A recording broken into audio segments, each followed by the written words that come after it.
आज हम इस वीडियो में पॉलिटिकल पार्टीज़ के काइंड्स देखेंगे, मीन्स उसके फॉर्म्स देखेंगे और कुछ मेजर पार्टीज़ को डिस्कस करेंगे कि हमारे इंडिया में ऐसी कौन सी रिकॉग्नाइज्ड पार्टी है जिनको काफ़ी सारे बेनिफिट्स इलेक्शन कमीशन के थ्रू मिलते हैं। ये रिकॉग्नाइज्ड पार्टी क्या होती है, किस तरह से बनती है, इनका क्राइटेरिया क्या है, इसी को ध्यान में रखते हुए हम आज बात करेंगे पॉलिटिकल पार्टीज़ के काइंड्स की। ओके, तो ये एक तरह के प्रकार होते हैं जिसकी हम बात कर रहे हैं। यहाँ पर अगर हम पॉलिटिकल पार्टी के काइंड की बात करें तो पहला जो इसका एक फॉर्म है वो है नेशनल पार्टी। ठीक है, अगर हम दूसरे फॉर्म की बात करें तो वो है स्टेट पार्टी। ओके, अब हम बात करते हैं कि हमारे इंडिया में कम से कम 2000 से ज़्यादा पॉलिटिकल पार्टी जो है वो इलेक्शन कमिश्नर या इलेक्शन कमीशन में रजिस्टर्ड है। तो यहाँ पर अगर हम देख रहे हैं कि जो भी पॉलिटिकल पार्टी बनती है उसको रजिस्टर्ड करवाना ज़रूरी होता है, अपना नाम और अपना सिंबल जिसमें दिया जाता है और वो पॉलिटिकल पार्टी बन जाती है। ठीक है, इनमें से कुछ पॉलिटिकल पार्टी रिकॉग्नाइज्ड होती है, इट मीन्स उनको कुछ अलग से फैसिलिटीज़ मिलती है, कुछ अलग से बेनिफिट्स मिलते हैं। ये फैसिलिटीज़, ये बेनिफिट्स कौन देता है? वो ईसी देता है, मीन्स इलेक्शन कमिश्नर देता है। वो क्यों देता है? क्योंकि वो पार्टी पॉपुलर होती है, उनकी पार्टीज़ में से हमेशा एमपी और जो एमएलएज होते हैं हमेशा जीतते हैं, कुछ क्राइटेरिया हमेशा वो फुलफिल करते हैं। तो यहाँ पर हमें ये देखना है कि जो पार्टी रिकॉग्नाइज बनती है, इट मीन्स जो पार्टी रिकॉग्नाइज बनेगी तो वो पार्टी जो है उसको फैसिलिटीज मिलेगी। अब उसको रिकॉग्नाइज्ड बनने के लिए कौन कौन से क्राइटेरिया को फुलफिल करना जरूरी है वो हम क्राइटेरिया यहाँ पर देखेंगे। तो सबसे पहले हम बात करते हैं नेशनल पार्टी की। ओके, नेशनल पार्टी वो पार्टीज होती है जो पूरे ऑल ओवर इंडिया में अपने कैंडिडेट को इलेक्शन में स्टैंड करवाती है। तो यहाँ पर एक सिंपल डेफिनेशन अगर मैं बोलूँ तो एक national party described as a political party that take parts in the election which are organised all over the country. तो यहाँ पर ये पार्टी जो है ये ऑल ओवर कंट्री में अपना रूल करती है, या फिर ये समझ लो आप कि वो पूरे कंट्री में अपने कैंडिडेट को इलेक्शन में स्टैंड करवाती है। पूरा कंट्री ऐसी पार्टीज को जानता है। ठीक है, ऐसी पार्टी भी हमारे कंट्री में बहुत सारी है, लेकिन कुछ पार्टी ऐसी है जिसको कि हम सब जानते हैं। उन पार्टीज के बारे में तो हम बाद में डिस्कस करते हैं। यहाँ हम ये देखते हैं कि जो पार्टी बहुत ज़्यादा पॉपुलर हो जाती है, जिनको अलग से बेनिफिट्स मिलते हैं, वो कौन से क्राइटेरिया के अंडर में मिलते हैं। तो यहाँ पर अगर हम क्राइटेरिया की बात करें तो नेशनल पार्टी के क्राइटेरिया को इलेक्शन कमीशन ने जो सेट किया है वो ये है कि जो भी पॉलिटिकल पार्टी इलेक्शन में 4 सीट का मतलब है कि वो 4 कैंडिडेट को मतलब जीत जाए, यानी उस पॉलिटिकल पार्टी के 4 कैंडिडेट जीत जाए, एज अ एमपी बनके वो लोकसभा में जाए। ओके, ये तो है उसका फर्स्ट क्राइटेरिया। अब है सेकंड क्राइटेरिया। सेकंड क्राइटेरिया में उसके लिए जरूरी है कि वो 6% वोट जो है वो कहां पर गेन करे? लोकसभा के इलेक्शन में।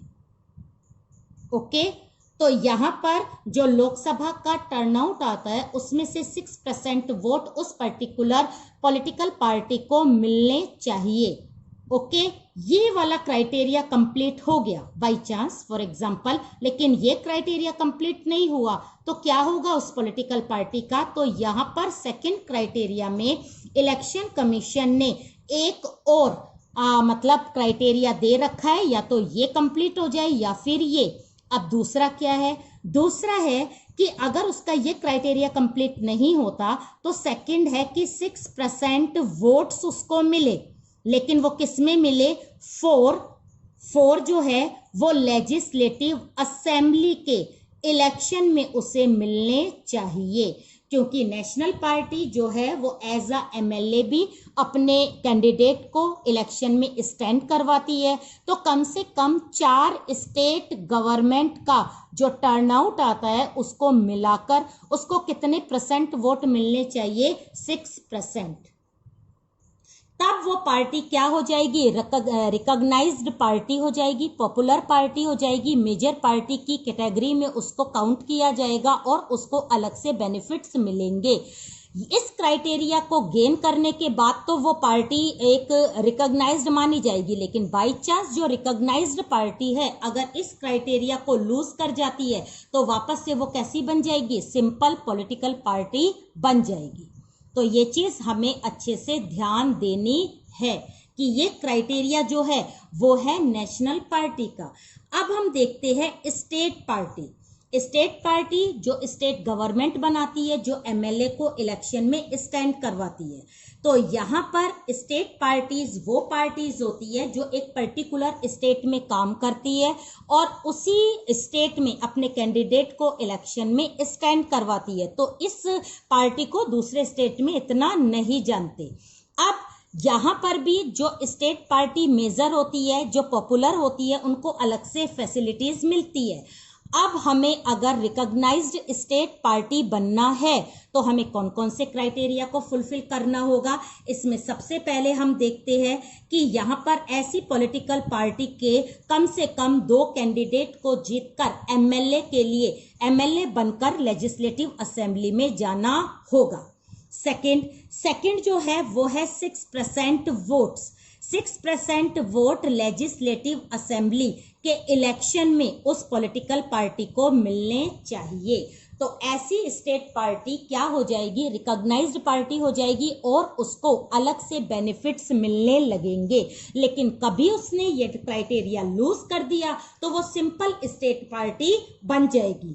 तो इस तरह से हमने ये देख रहे हैं हम यहाँ पर कि किस तरह से नेशनल पार्टी और स्टेट पार्टी हमारे यहाँ पर बहुत सारी है, लेकिन हम कितनों को जानते हैं? हम सिर्फ उतनों को ही जानते हैं जो कि बहुत पॉपुलर होती है, जिनका नाम होता है और जो लगातार क्या होती है अपनी कैंडिडेट के थ्रू जीतती है। उनके पास में कम से कम 5-6 सीट हमेशा जीत कर आती है।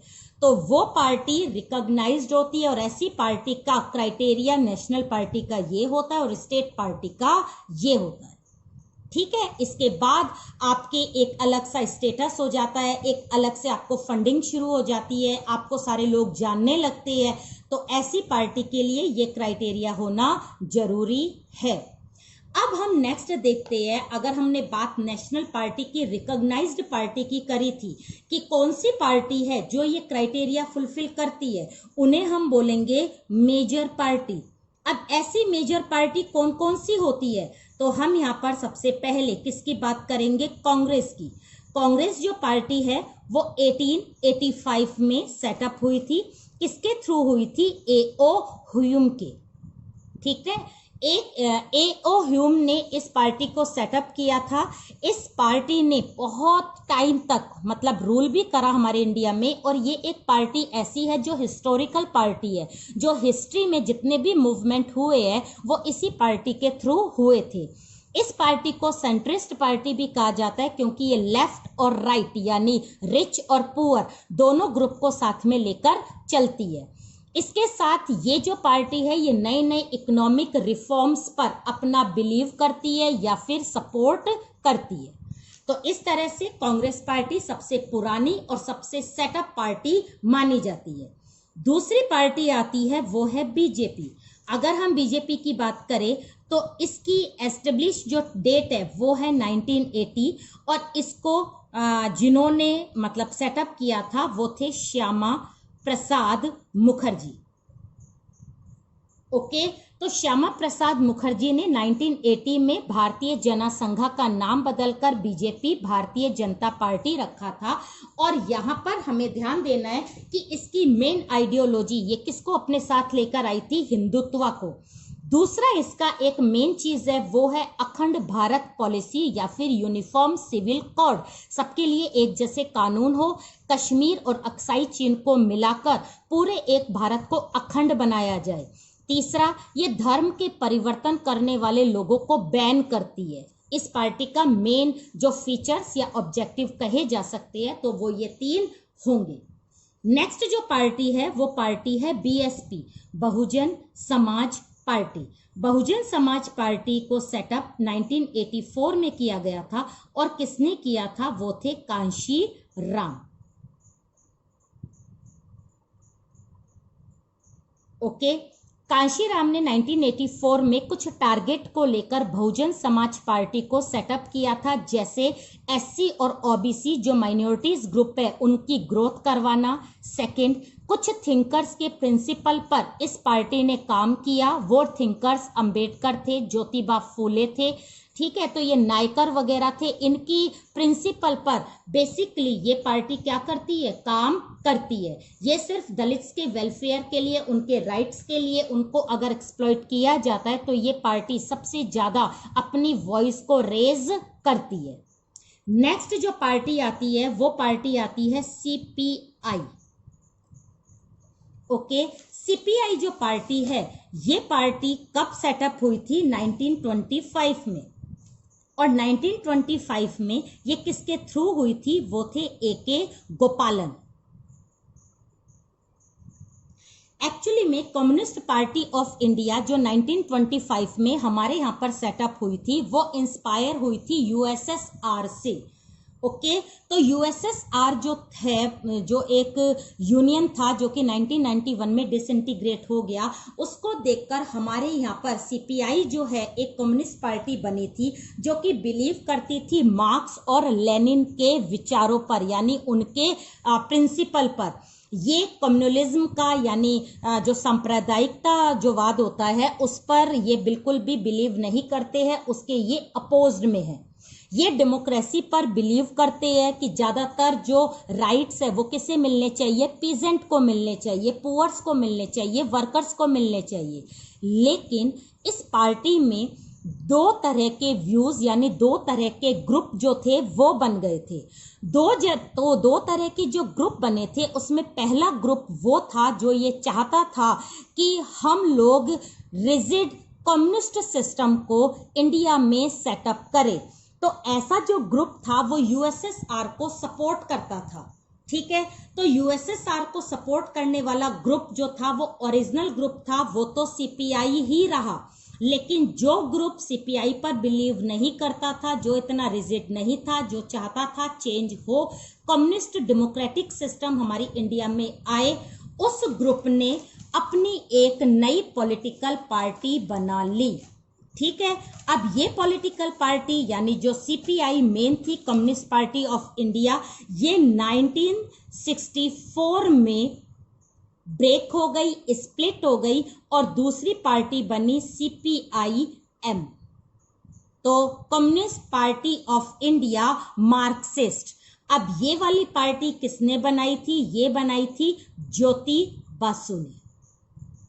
ज्योति बासु ये कहते थे जो कि सीपीआई जो पार्टी है ये यूएसएसआर के प्रिंसिपल को फॉलो कर रही है, यूएसएसआर का जो रिजल्ट हुआ है वही रिजल्ट यहाँ पर भी होगा, इसलिए हमें कुछ चेंज करने चाहिए। लेकिन यहाँ के जो लोग थे वो ऐसे चेंज करने पर बिलीव नहीं करते थे, इसलिए वो लोग जो चेंज चाहते थे वो सीपीआई से अलग हो गए 1964 में, और 1964 में उन्होंने सीपीआई-एम बना लिया ज्योति बासु की लीडरशिप में। लेकिन इनका टारगेट सेम था कि ये भी कम्युनलिज्म यानी जो सांप्रदायिकतावाद है उसके खिलाफ यानी उसके अपोज में थे, नई इकोनॉमिक पॉलिसी के भी अपोज में थे। ये कहते थे लिबरलाइजेशन नहीं होना चाहिए, क्योंकि लिबरलाइजेशन या ग्लोबलाइजेशन से हमारे जो प्रोडक्ट है वो क्या हो रहे हैं, सफर हो रहे हैं, ठीक है। सोशलिज्म पर ये बिलीव करते थे, लेकिन ये कहते थे अगर हमारी इंडिया इतनी ही लिबरल रही और बाहर की चीजें अगर इसी तरह से यहाँ पर आती रही तो हमारे यहाँ का जो मार्केट है वो बिल्कुल क्या हो जाएगा, स्लो हो जाएगा, यानी बिल्कुल मतलब बंद हो जाएगा। तो उसकी प्रोटेक्शन के लिए लिबरलाइजेशन पॉलिसी यूज नहीं होनी चाहिए। तो ये हुई हमारी फोर्थ पार्टी, ये हमारी पार्टी हुई 1 2 3 4 5th। अब हम बात करेंगे 6 पार्टी की। ये पार्टी है एनसीपी, नेशनल कांग्रेस पार्टी। अब ये पार्टी 1999 में किसके उसमें आई थी? वो थे शरद पवार। ये पार्टी कांग्रेस से टूटकर ही अलग बनी थी, जिसका मेन जो टारगेट था वो ये था कि फेडरलिज्म को ज्यादा से ज्यादा मजबूत होना चाहिए, इंडिया के जो नेटिव सिटीजन है उन्हीं को राइट्स मिलने चाहिए। और ये पार्टी स्पेशली महाराष्ट्र में, मेघालय में, मणिपुर, असम, यानी मेनली नॉर्थ और ईस्टर्न स्टेट में बहुत ज्यादा पॉपुलर रही है। ये पार्टी हमेशा इंडिया के सिटीजन को राइट्स देने में बिलीव करती है। तो ये पार्टी कांग्रेस में ही थी, लेकिन कांग्रेस के कुछ लीडर यानी कुछ अलग से ग्रुप जो था वो कांग्रेस से हट गया और 1999 में उन्होंने एनसीपी बनाई थी। ओके, अब हम लास्ट पार्टी को देखते हैं जो अभी जुड़ी है, वो है ऑल इंडिया तृणमूल कांग्रेस। ये वाली जो पार्टी है तृणमूल कांग्रेस, ये 1998 में सेटअप हुई थी, जिसको कि ममता बनर्जी ने किया है। ओके, अब ये वाली पार्टी के मेन टारगेट क्या है? एक तो डेमोक्रेटिक सोशलिज्म पर ये अपना कंसंट्रेट करते हैं, पुअर्स को साथ लेकर चलने की बात करते हैं, सेक्युलरिज्म को सपोर्ट करते हैं, इंडिया की पॉलिटिकल, इकोनॉमिक और जो इंडस्ट्रियल डेवलपमेंट है उसकी भी ग्रोथ करने की बात कहते हैं। तो इसका मतलब ये है कि ये जो पार्टी है ये सेक्युलर पार्टी है, ये सोशलिज्म पर बिलीव करती है, ये गरीबों की पार्टी है, जिसको हम तृणमूल कांग्रेस कहते हैं। तो ये पार्टी भी कांग्रेस से अलग होकर इन्होंने 1998 में टीएमसी को बनाया था। तो ये सारी पार्टीज, इन सारी पार्टी को हम नेशनल पार्टी के नाम से जानते हैं। इन पार्टी के सारे कैंडिडेट मतलब एज अ कैंडिडेट इलेक्शन में स्टैंड करते हैं एमपी और एमएलए के थ्रू। यहाँ पर ये सारी की सारी पार्टी ये क्राइटेरिया फुलफिल करती है, इसीलिए इन सारी पार्टी को अलग से बेनिफिट्स और फैसिलिटीज प्रोवाइड करवाई जाती है। ठीक है, तो ये सारी पार्टी कैसी पार्टी हुई? Recognised party. लेकिन अगर इनमें से कभी किसी पार्टी ने इस क्राइटेरिया को लूज कर दिया, बाई चांस उन्हें 6% वोट ना तो लेजिस्लेटिव असेंबली में लेजिस्लेटिव असेंबली में मिलाकर मिले, ना ही इन्हें लेजिस्लेटिव असेंबली में 6% वोट मिले, या फिर उन्हें सीट इतनी नहीं मिली किसी भी इलेक्शन में, तो वो वापस कैसी हो जाएगी? सिंपल पार्टी हो जाएगी, रिकॉग्नाइज्ड पार्टी नहीं रहेगी। ये सब कुछ डिसाइड कौन करता है? वो इलेक्शन कमिश्नर करता है, क्योंकि उसके पास में ये पावर होती है कि किस पार्टी को रिकॉग्नाइज्ड कहे और किसको वो सिंपल कहे। तो इस तरह से हमने देखा कि नेशनल पार्टी का क्राइटेरिया उसको रिकॉग्नाइज्ड नेशनल पार्टी बनाता है, और स्टेट पार्टी का ये क्राइटेरिया उसको रिकॉग्नाइज्ड स्टेट पार्टी बनाता है। तो ये सारी पार्टी नेशनल पार्टी है, जिनकी सेटअप की डेट प्लस फाउंडर मेंबर के नाम आपको यहाँ पर लिख रखे हैं। इसके बाद इनके 3 ऑब्जेक्टिव, ये कौन कौन से ऑब्जेक्टिव अपने साथ लेकर आए, कौन कौन सी ऐसी गाइडलाइंस थी जिनको कि इन्होंने वोटर्स को बताया कि हमारी सरकार बनने के बाद हम ये काम करेंगे। तो वो चीज ये अपने साथ लेकर आए, जिसको कि मैनिफेस्टो कहा गया। तो इस तरह से हमारा ये टॉपिक जो आज हमने अपनी वीडियो में देखा है, ये टॉपिक आपको क्लियर हो गया होगा। इसके नोट्स आप डिस्क्रिप्शन बॉक्स में जरूर देखना।